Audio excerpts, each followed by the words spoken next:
They ignored me for a month straight. My wife and daughter treated me like I was invisible, laughing behind my back in their secret group chat.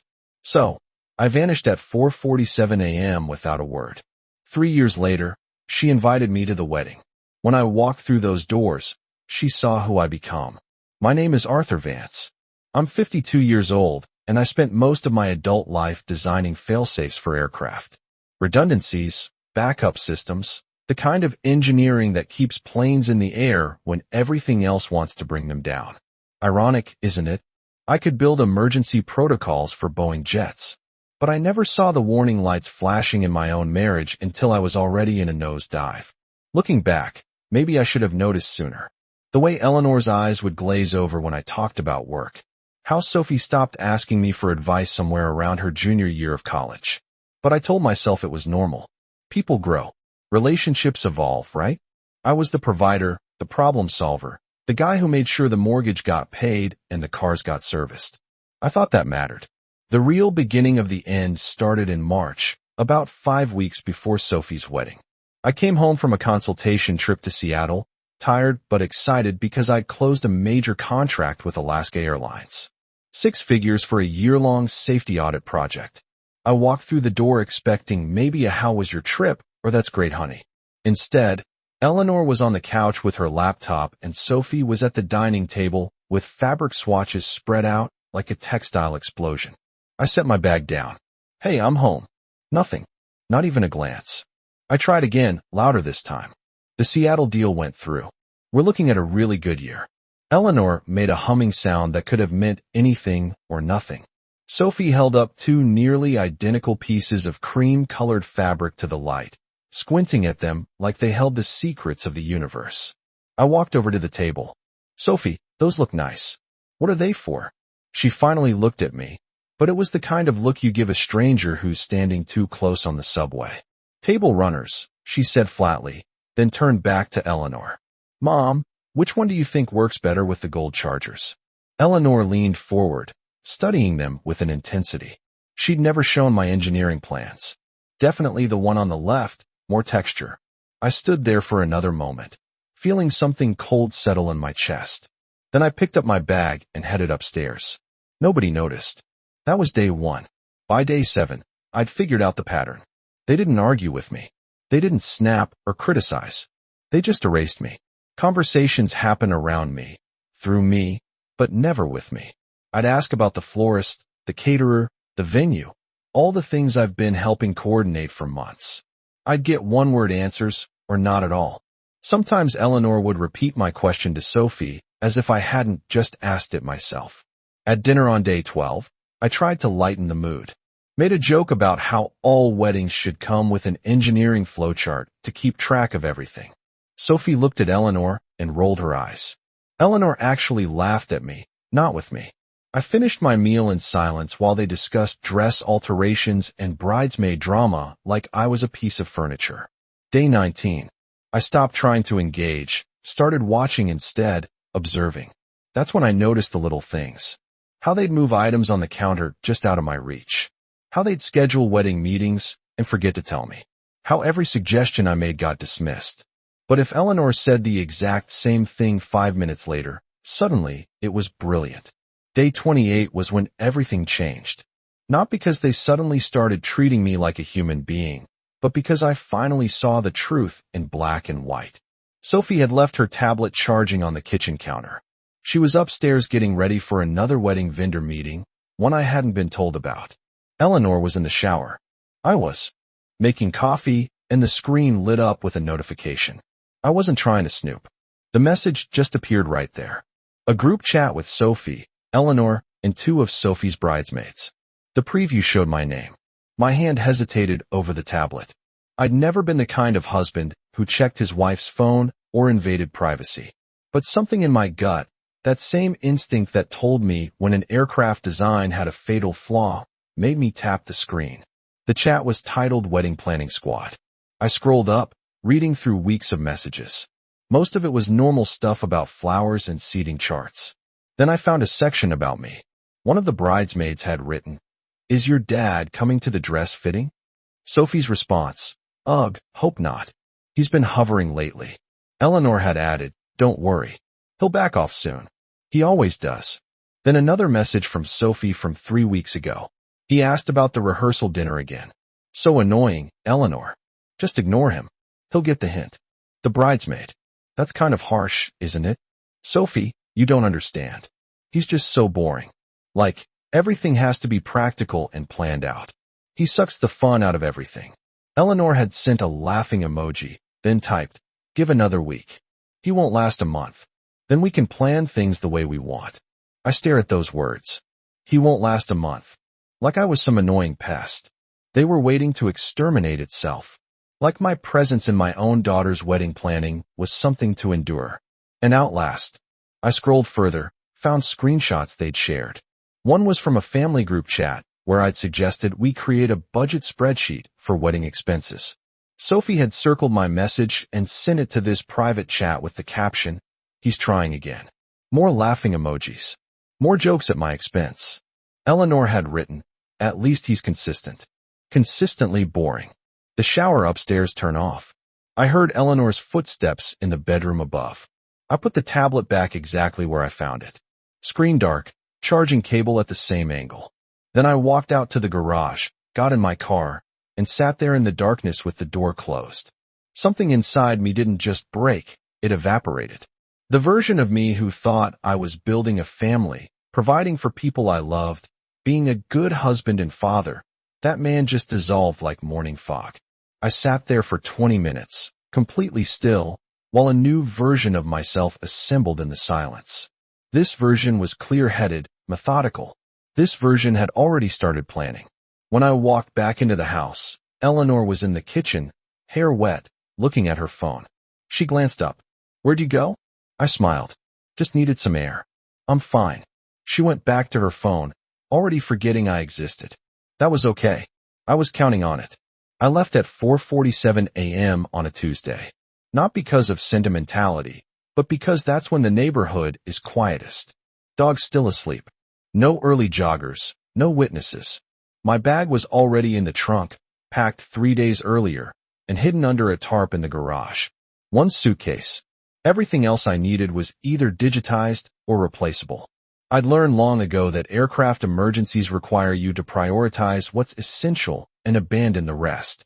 I stood in the kitchen one last time. Eleanor's wine glass sat on the counter, lipstick stain still visible on the rim.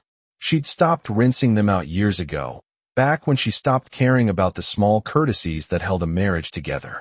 I thought about leaving a note, something profound maybe, but they didn't deserve my words. They'd stopped listening to them months ago. Instead, I took my house keys off the ring, set them next to the wine glass. Then, I pulled out the joint credit card, the one Eleanor had been using for wedding deposits, and cut in half with kitchen scissors. Left both pieces arranged neatly beside the keys. 3 items in a row. Keys, card pieces, wine glass, a still life titled things I'm done with. I'd spent the last 2 days methodically erasing myself from the house's digital infrastructure. Removed my profile from the security system. Changed all the passwords Eleanor didn't know I created. Wiped my tablet and phone of anything personal. I'd even taken my name off the Wi-Fi router admin account, the wedding planning spreadsheet I'd built. I transferred it to Eleanor's email with a simple message. "You wanted to handle it yourselves. Now you can." Then I deleted my access. 2 months ago, I'd quietly stopped my direct deposit into our joint account. Started routing my consulting income through a new account Eleanor didn't know existed. I'd sold my shares in aviation consulting firm I'd helped build, the one nobody in my family ever asked about.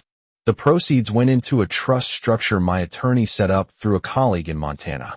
Every financial thread that connected me to this house, to this life, I'd been cutting systematically. One strand at a time, I walked to my car, a 15-year-old Honda. I'd kept running through sheer stubbornness. Eleanor always said I should buy something newer, flashier, something that announced success. I'd refused. Turns out that stubborn old Honda was perfect for disappearing. The engine started with barely a whisper. I backed out slowly, headlights off until I reached the end of the street. As I drove away, I glanced in the rearview mirror once. The house looked peaceful in the pre-dawn darkness, like it was sleeping off a bad dream. It didn't know yet that when it woke up, I'd be gone. By the time Eleanor found the keys and the destroyed credit card, I'd be 3 states away. By the time she tried to call, my number would be disconnected. By the time she realized I wasn't coming back, I'd already have become someone else entirely. I merged onto the highway heading north. No music, no radio, just the hum of tires on asphalt and the quiet satisfaction of a plan executed perfectly. They didn't panic. That's what surprised me most when I heard about it later through a mutual acquaintance. Eleanor didn't file a missing person report, didn't call my brother, didn't even seem particularly concerned. She hosted her weekly wine night 3 days after I left. Her friend Susan, the one with the loose lips and the tighter moral standards, later told someone who eventually told me. Eleanor acted like nothing had changed. When someone asked where I was, she'd sigh dramatically and said, "Thomas is going through something. Men his age do this. He'll be back when he's ready." Going through something like I was having a midlife crisis instead of executing a carefully planned extraction. Sophie posted on social media the following week. A photo of her and Eleanor at a bridal salon, both smiling wide. The caption read, "Just as girls getting things done. Sometimes that's all you need." Dozens of comments, lots of heart emojis. Nobody asked about me. The official story as it spread through their social circle was that I needed space and couldn't handle the wedding stress. Eleanor told her Pilates instructor I'd always been emotionally unavailable. She told the neighbor I'd been acting strange for months. Each version painted me as fragile, unstable, quietly falling apart. The narrative was brilliant. Really, by positioning me as the one having a breakdown, she maintained sympathy while avoiding accountability. She was the strong one, the abandoned wife holding it together for her daughter's sake. I was the middle-aged man who couldn't cope. What Eleanor didn't know was that I'd anticipated this. I'd left just enough ambiguity that she couldn't claim abandonment in any legal sense, but not enough information for her to track me. I disappeared in the gray zone between leaving and being gone. The first week she tried to access her joint accounts, found them nearly empty. I'd withdraw my contributions legally, leaving exactly half for her half. The second week, she tried to log into the airline consulting firm's partner portal. Access denied. I transfer my shares to Liam, my son from my first marriage, through a private sale nobody knew about. The firm's managing partner, an old friend, had processed it quietly. By week 3, Eleanor was calling my old colleagues. Had anyone heard from me? Was I okay? Did I mention where I was going? Every answer was the same. No. She hired a private investigator on week 4. I know because he found one of my decoy trails, a hotel booking in Colorado under my name. By the time he got there, the reservation was canceled and I'd never actually been within 500 miles of Denver. Meanwhile, Sophie's wedding planning continued without me. They'd switched to Eleanor's credit for deposits. The florist never knew I existed. The caterer had my name removed from all correspondence. Even the wedding website bio section where it had said Sophie is the beloved daughter of Arthur and Eleanor Vance got edited. Now just said Sophie Vance is getting married. I'd been erased, redacted like I was classified information nobody had clearance to access anymore. But here's what they didn't understand.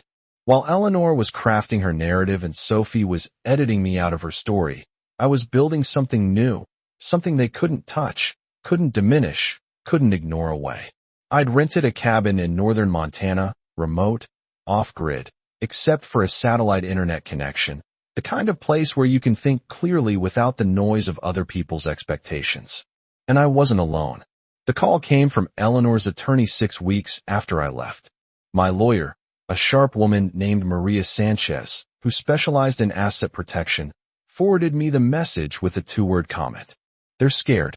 Eleanor wanted access to my pension fund, the one for my years of Boeing.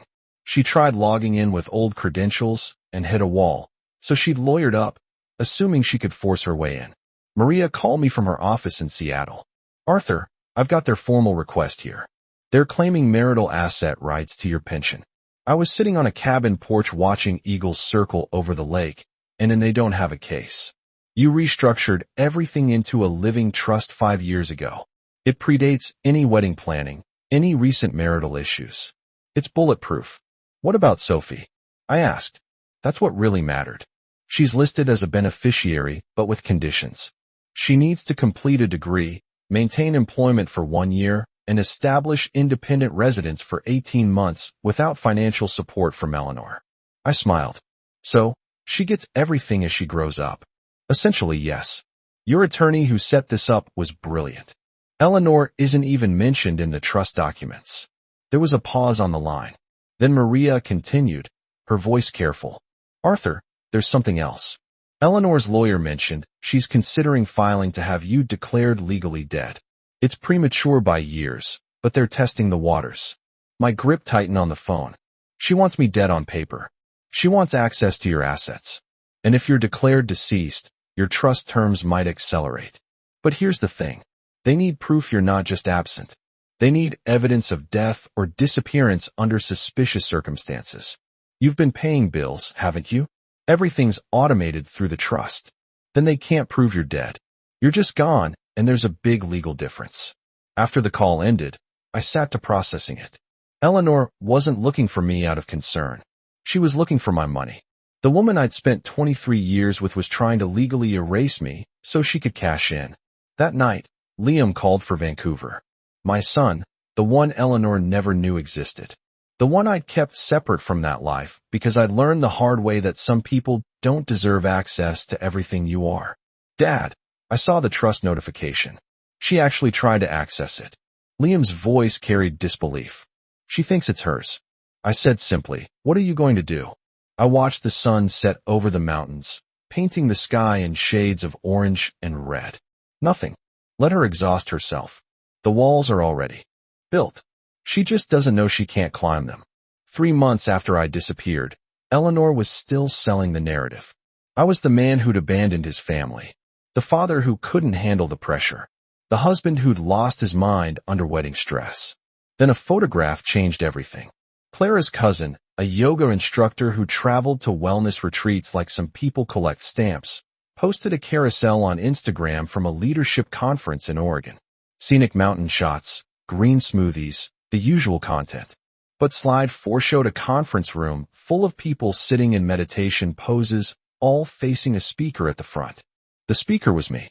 I was mid-gesture wearing a black quarter zip and gray slacks. No notes in hand. The photo caught me in profile looking focused and calm. The caption read, Incredible keynote by AV on finding strength in silence. This man gets it. Clara had warned me about her cousin's social media habits, but I'd underestimated how fast things spread. Within 12 hours, someone Eleanor knew had seen it and sent it to her. Eleanor nearly dropped her phone, according to Sophie's friend, who was there when it happened. They were having brunch, planning bridesmaid duties, when Eleanor's face went white. That's him, Eleanor whispered. Sophie grabbed the phone, zoomed in, stared. 3 months of telling people I was having a breakdown, that I was fragile, that I couldn't cope. And there I was, looking healthier and more composed than I'd looked in years. I wasn't in hiding. I was speaking at conferences, leading workshops, building something new. Clara called me that evening. She was laughing. Arthur, you're internet famous. My cousin's post is 5,000 likes. People are asking who you are. That wasn't the plan, I said. But I was smiling too. Maybe it's better this way. Let them see you didn't fall apart. You evolved. She was right. The narrative Eleanor had carefully constructed the story of the broken man who abandoned his family. It collapsed in a single photograph because the man in that image didn't look broken. He looked free. Sophie didn't call, didn't text. But 2 weeks later, an envelope arrived at the P.O. box I'd set up. Cream-colored expensive paper. Inside was a wedding invitation addressed in Sophie's handwriting. At the bottom below the printed text, she'd added a line in pen. If you're still out there, I want you to walk me down the aisle. I held that invitation for a long time, reading those words over and over. She didn't apologize, didn't explain, just asked. I pulled out my phone and sent a single text at the number I knew she still had. If I come, no one can know beforehand. Her reply came 3 minutes later. Deal. The morning of Sophie's wedding arrived with overcast skies, the kind that make everything feel heavier than it is. I'd driven through the night from Montana, arriving at the venue 3 hours early. The black sedan I'd rented sat in the service lot behind the building, invisible to the arriving guests. Liam had flown in for Vancouver the night before. He was waiting in the car when I pulled up, dressed in a sharp charcoal suit that matched mine. My son looked every bit the successful architect he'd become. "You ready for this?" Liam asked as I climbed out. "I've been preparing for 3 years," I replied. "Time to see if the preparation pays off." We walked the perimeter of the venue, staying out of sight. I could see guests starting to arrive. Eleanor's sister, Sophie's college friends, people I'd known for years who had accepted Eleanor's version of events without question. Liam checked his watch. "The ceremony starts in 40 minutes. When do you make your entrance?" When Sophie texts me. Not before my phone buzzed. Sophie's message was simple. "Bridal suite side entrance." Now I turned to Liam. "Stay here. If things go sideways, you're my extraction." He nodded. The kind of understanding that doesn't need words. Military families understand. Operational security. We learned it from different sources, but the principle was the same.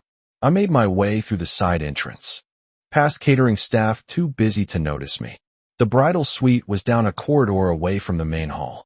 I knocked twice. Sophie opened the door herself. She was already in her dress, veil lifted, makeup perfect, but her eyes were red-rimmed. "Dad," she whispered. And for the first time in years, I heard my daughter's real voice. Not the dismissive tone, not the eye-rolling exasperation. Just "Sophie, you look beautiful," I said simply. She pulled me inside and closed the door. We were alone. "Mom doesn't know you're here." I didn't tell anyone except Mark. "Mark knows. He's your hirer at Aroc Consult Northwest." "Dad, he figured it out 2 months ago when he saw your signature on his employment contract. He's been helping me plan this." I blinked. Mark Hoffman, Sophie's fiancé, worked for the consulting firm I built after leaving Boeing. The firm I'd sold my shares in to fund my disappearance. Except I hadn't sold all of them. I transferred a controlling interest to Liam, kept a silent stake, and continued consulting through an LLC. Mark knew, and he kept quiet. "Does he know about Liam?" I asked. "Your other son?" "Yes. He helped Liam coordinate your arrival time." The web of connections suddenly made sense. Mark wasn't just some random guy Sophie had met. He was someone who'd been vetted, tested, proven trustworthy, someone who'd earned his position through competence, not connections. "Sophie, I need to tell you something," I said. "About your trust fund." "I know about the conditions," she interrupted. Mark explained them. "Degree, job, independent living. I'm enrolled full-time now, graduating in December. And Mark's firm offered me a position in project management starting in January. And the living situation, we're moving to Seattle after the honeymoon. No financial help for Mom." I studied my daughter's face. She'd grown up, not just in age, but in understanding. "What changed?" "That photo of you," she said quietly. "The one from the conference. I saw you looking healthy and confident and free. And I realized you weren't the one who was broken. We were, Mom and I. We pushed you out and then blamed you for leaving, Sophie." "No, let me finish." I saw that photo and I asked myself, when was the last time I looked that happy? And I couldn't remember because I've been living Mom's life, not mine, making her choices, following her rules. And look where it got me. 27 years old, no degree, no job, no independence. She took a breath, studying herself. "I don't expect you to forgive me. I don't even expect you to stay after the ceremony, but I needed you to know that I see it now. I see what we did to you." I put my hand on her shoulder. "I'm here because you asked me to be. That's enough. Will you walk me down the aisle?" "That's why I came." She hugged me, then carefully. Try not to wrinkle her dress. When she pulled back, she was crying. "Mom's going to lose her mind," she said with a shaky laugh. "Let her."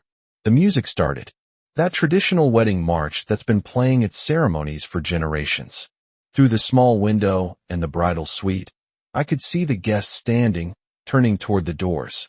Sophie took my arm. Her hand was shaking slightly. "Ready?" I asked. "No," she admitted, "but let's do it anyway." The doors opened. Every head in that room turned to look, and the collective gasp was audible. They'd expected Eleanor. They'd expected the mother-daughter unity narrative that had been sold for months. Instead, they got me. The ghost, the absent father, the man who'd supposedly abandoned his family. But I didn't look like a man in hiding. I looked like exactly what I was, someone who'd rebuilt himself. Sophie and I took the first step together. Her grip on my arm tightened. I kept my pace steady, my eyes forward, not looking at Eleanor, who stood frozen near the front, her face cycling through shock, anger, and something that might have been fear. Not looking at the guests, whose whispers created a low buzz through the room. Not looking at anyone except my daughter, who needed me to be strong enough to carry her through this moment. Mark stood at the altar, and when I caught his eye, he gave me a subtle nod. Respect, recognition, the kind of acknowledgement one professional gives another. We reached the front. Sophie turned to me, kissed my cheek, whispered, "Thank you." I placed her hand in Mark's, stepped back, and took a seat on the far side of the room, not in the front row where fathers traditionally sit. That would have been Eleanor's row. Instead, I sat near the middle next to Liam, who'd slipped in through a side door during the processional. Eleanor stared at us, at me, then at Liam, then back at me. Her mouth opened slightly, trying to process what she was seeing because Liam looked like me. Same jaw, same build, same eyes. And he was sitting beside me like he belonged there. She didn't know about him. Had never known I'd been married before. Had never asked about my past because she'd been too focused on controlling my present. Now she was seeing proof that I had an entire life she'd never accessed. A son she'd never met. A family structure that existed completely outside her knowledge. The officiant began speaking, but I barely heard him. I was watching Eleanor try to maintain composure while her world rearranged itself. Watching her realize that every story she'd told, every narrative she constructed was built on incomplete information. Liam leaned close and whispered, "She looks like she's seeing a ghost." 2 ghosts, I corrected. The ceremony continued. Vows were exchanged. Rings were placed. Sophie and Mark were pronounced husband and wife. Through it all, Eleanor stood rigid, her carefully constructed facade splintering with each passing moment. When the recessional started and the newly married couple walked back down the aisle, Sophie caught my eye and smiled. A real smile, the kind I hadn't seen from her in years. Eleanor intercepted me before I could leave my seat. "What are you doing here?" she hissed, keeping her voice low enough that nearby guests wouldn't hear. "I was invited," I said simply. "By who?" "By the bride. My daughter. Your daughter. You abandoned her. You walked away without a word." I looked at her calmly. "I left you, Eleanor. There's a difference. Sophie chose to invite me back. That was her decision, not yours." She glanced at Liam. "And who is this?" "This is Liam. My son." Her face went pale. "Your what?" "My son from my first marriage. The one you never asked about." The reception was in full swing when Eleanor finally cornered me. I was standing near the garden terrace with Liam, watching Sophie and Mark dance their first dance as a married couple. Eleanor approached with her wine glass gripped too tightly, her smile nowhere in evidence. "We need to talk now."